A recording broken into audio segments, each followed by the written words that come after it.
All right, so on site, kind of a quick story of the background. We bought a facility. We did our usual due diligence, but there was a very unique circumstance.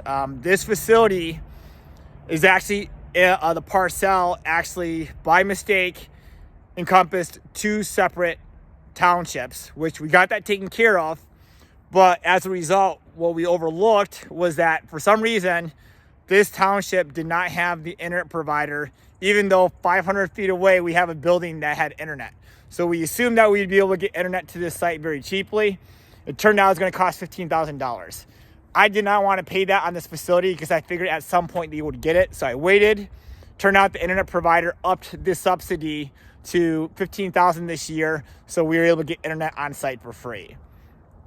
Now, kind of a real quick reason is that when I consider cost of things, whether it's a gating system and an internet, I always consider it on a cost per square foot for the facility. So if I'm building a 200,000 square foot storage facility, then can I absorb an extra $20,000 when it's pennies on the square foot of my overall cost? Yes.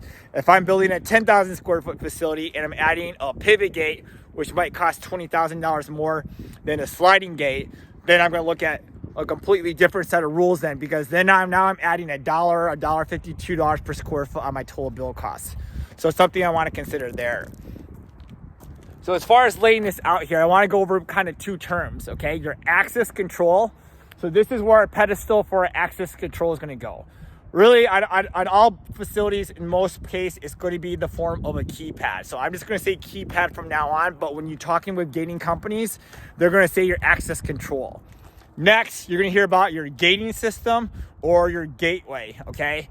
The easiest way to think of that is your cloud node. That is your communicator to your keypad, and it will also give it instructions on what to do. So for example, if we lose power to the facility, is there a backup reserve power that will allow function? And if that backup goes, what will happen to your gate?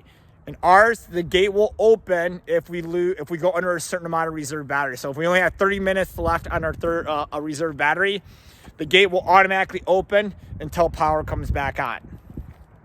Okay? So then here we have our gating system, your cloud node, okay? Is going to basically communicate to your access control. And then we have this as a sliding gate, okay? Now, for purposes, again, we talked about, the difference in cost. You have three choices roughly for a facility on this. That's the exterior access. You're going to have your pivot gate, which basically opens like this, okay? Your sliding gate, which opens like this. And then you're going to have your swing gate, which basically opens like a hinged doorway, okay?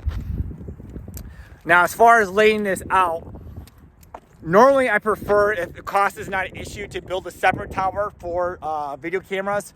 One pointing to get the car on the way in, another to make sure that I can get the license plate on the way out, and then it's all attached to a light post at one. So I get adequate lighting and I get adequate coverage for everything that comes in and out. For purposes of this facility, because we're trying to keep down cost, I'm going to put another camera on this building to catch basically the people coming in on the back so I can catch their license plate. Okay, so just a couple things to consider, but there's two takeaways from this, because this is a question I get often. People pay me good money for this, so I'm giving it away for free. Know the difference between your access control, your gateway system, and then where you're going to get that, because that's going to make understanding your quotes a lot easier.